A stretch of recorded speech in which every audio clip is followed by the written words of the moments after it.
ഇത് മാസ് മോട്ടോഴ്സിൽ നിന്നാണ്. നമ്മുടെ ഹോണ്ട യൂണിക്കോൺ വണ്ടി വർക്കിന് കയറിയിട്ടുണ്ട്. ജനറൽ സർവീസാണ്. അതേപോലെ ചെയിൻ സ്പോക്കറ്റൊക്കെ കംപ്ലൈൻ്റ് ഉണ്ട്. Front fork oil seal leak ഉണ്ട്.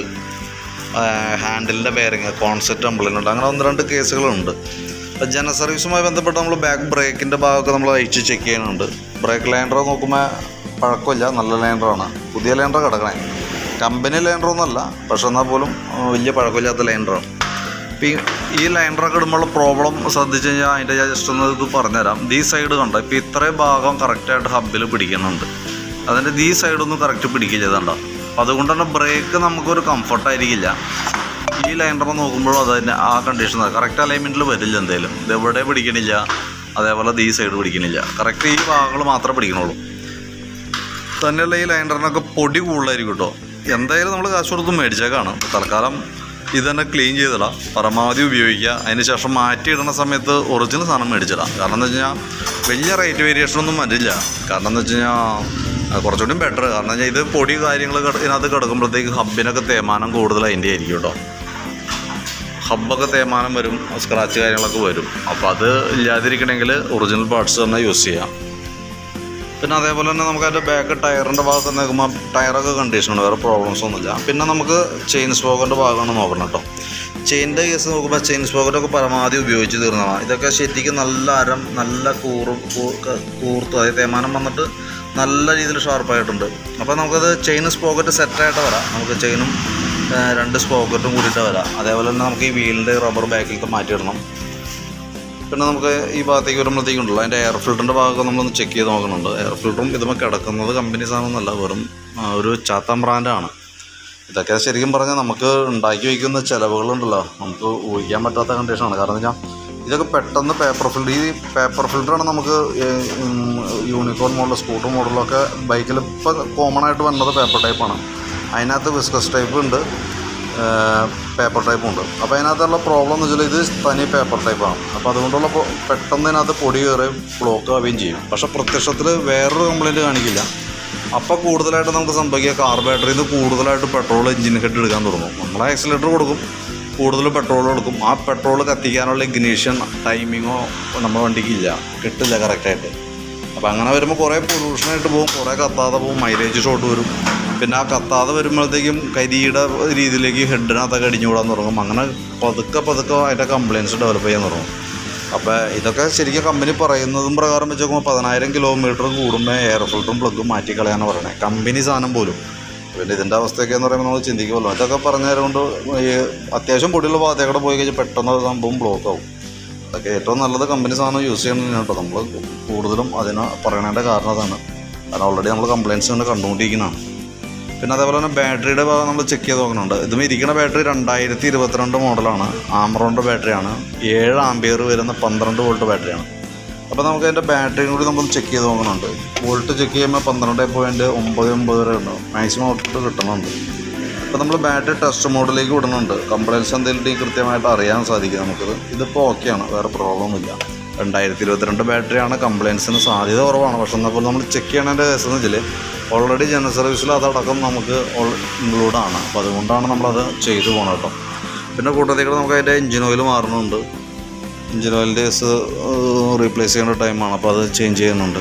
പിന്നെ പുറത്തേക്ക് വരുമ്പോഴത്തേക്ക് നമുക്ക് എയർ ഫിൽറ്ററും കൂട്ടത്തേക്കൂടെ നമുക്ക് ഈ പ്ലഗും കൂടിയാണ് മാറ്റേണ്ടി വരാം. ഇത് രണ്ടും ഒരുമിച്ചാണ് ചെയ്യേണ്ടത്. എയർ ഫിൽറ്ററും പ്ലഗും ഒപ്പമാണ് മാറ്റിക്കളയേണ്ടത്.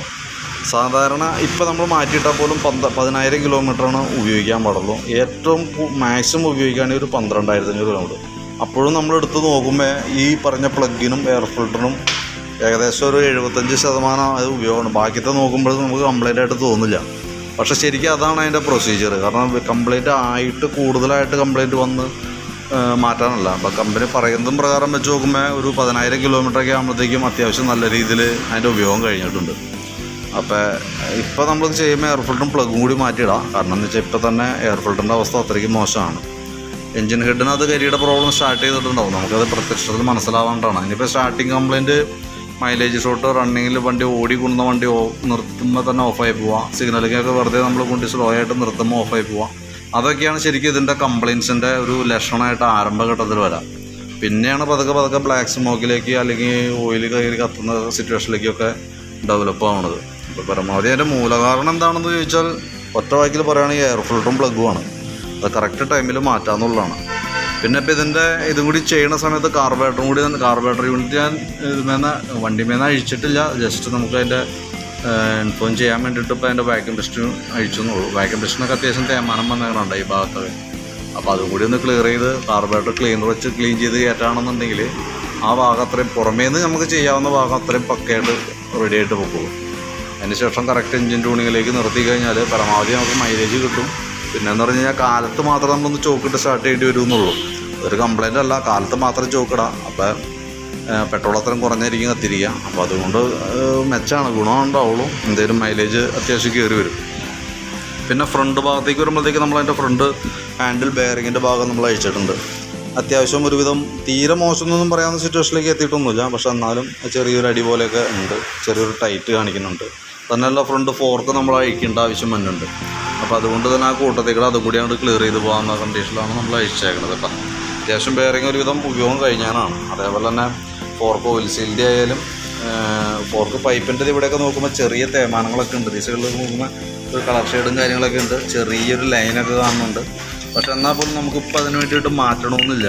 ഫോർക്ക് പൈപ്പ് ചേഞ്ച് ചെയ്യേണ്ട ആവശ്യമില്ല. ഓയിൽ സീൽ മാത്രം മാറ്റി ഓയിലൊക്കെ മാറ്റി ഒന്ന് റീസെറ്റ് ചെയ്താൽ മതി. അപ്പോൾ അതങ്ങനെ ക്ലിയർ ആയി പോകും. പിന്നെ ഇത് മൺഗാർഡിൻ്റെ ഉള്ളിലുള്ള ഒരു ബ്രാക്കറ്റാണ്. അതിൻ്റെ ഇവിടുത്തെ ഒരു ബോൾട്ട് പിടിപ്പിക്കുന്ന ഒരു ഭാഗം അടന്നു പോയിട്ടുണ്ട്. അപ്പോൾ അത് തുരുമ്പിട്ട് പോകണമാണ്. അപ്പോൾ അത് നമുക്കൊന്ന് മാറ്റിയിടണം. ബ്രേക്ക് പാഡൊക്കെ നമുക്ക് ബ്രേക്ക് പാഡാണ് അത് ഫ്രണ്ട്, ശേഷം ഉപയോഗിക്കാനുണ്ട്. അതിൻ്റെ ഈ കാലിപ്പറിൻ്റെ ബ്രാക്കറ്റ് ഫുൾ ടൈറ്റ് ആട്ടെ. അത് ശരിക്കും ഇടയ്ക്ക് നമ്മളൊന്ന് അഴിച്ച് ക്ലീൻ ചെയ്ത് പോകേണ്ട ഒരു യൂണിറ്റാണത്. ഇതിപ്പോൾ നല്ല ടൈറ്റിലിരിക്കണേ. അപ്പോൾ നമ്മൾ മുട്ടിയാണ് ഊരിയെടുത്താണ്. അപ്പോൾ നമ്മൾ സെറ്റ് ചെയ്ത് നോക്കാം. അലൈൻമെൻറ്റ് അങ്ങനെ വേരിയേഷൻ വന്നിട്ടുണ്ടെങ്കിൽ നമുക്ക് ഇതേപോലെ മേടിക്കാൻ കിട്ടും. അങ്ങനെ മേടിച്ച് മാറ്റിയിടേണ്ടി വരും കേട്ടോ. അപ്പോഴാണ് നമുക്ക് ബ്രേക്ക് ക്ലിയർ ആവും. പിന്നെ സ്പീഡോമീറ്റർ വർക്കിംഗ് അല്ലായിരുന്നു, കേബിൾ കംപ്ലൈൻ്റ് ഉണ്ട്. അതേപോലെ തന്നെ അതിൻ്റെ മെക്കാനിസമായി യൂണിറ്റായിട്ടേ ഇതിൻ്റെ ഉള്ളിൽ തന്നെ ഈ സ്പീഡോമീറ്ററിൻ്റെ ഈ മെഷീൻ യൂണിറ്റായിട്ട് നമുക്ക് മേടിക്കാൻ കിട്ടും. അപ്പോൾ അതൊക്കെ മേടിച്ച് മാറ്റിയിടാണെങ്കിൽ ഇതിൻ്റെ മെയിൻ്റനൻസ് കാര്യങ്ങളൊക്കെ കിലോമീറ്റർ ബേസിൽ തന്നെ. അപ്പോൾ അതുകൊണ്ട് അത് വർക്കിംഗ് ആക്കി ഇടേണ്ട അത്യാവശ്യമാണ്. അപ്പോൾ ഞാൻ അതിൻ്റെ എസ്റ്റിമേറ്റ് ഇടുമ്പോൾ ആ കൂട്ടത്തിൽ എൻ്റെ ഒരു എസ്റ്റിമേറ്റ് പറയാം. അപ്പോൾ നോക്കിയിട്ടൊന്ന് റിപ്ലൈ ഇട്ടാൽ മതി. അപ്പോൾ നിലവിൽ ചെയ്യേണ്ട വർക്കുകൾ എത്രയാണ്? Front fork oil with oil seal, front concept, അതേപോലെ തന്നെ engine oil, air filter plug, carburettor cleaning, അതേപോലെ വാക്യൂം ടെസ്റ്റ് മാറ്റിയിടാം, ചെയിൻ സ്പോക്കറ്റ്, വീലിൻ്റെ റബ്ബർ, അതൊക്കെയാണ് മെയിനായിട്ട് വന്നത് കേട്ടോ. പിന്നെ ഈ കണ്ടീഷനിൽ ഈ ഭാഗമൊന്നും അത്യാവശ്യം വാഷ് ചെയ്യേണ്ടതായിട്ടുണ്ട്. ഉള്ളൊക്കെ അത്യാവശ്യം നല്ല രീതിയിൽ ചെടി കാര്യങ്ങളൊക്കെ. അപ്പോൾ അത് അത്രയും കേസ് നമുക്കൊന്ന് ചെയ്യണം. പിന്നെ അതേപോലെ വണ്ടി ഓടിച്ച് നോക്കുന്ന സമയത്ത് നമുക്ക് ഈ ഹാൻഡിൽ ബാർ എനിക്ക് തോന്നുന്നു വണ്ടി മറയെന്തോ ചെയ്തപ്പോൾ ഹാൻഡിൽ ബാർ ബെൻഡായിട്ടുണ്ട്.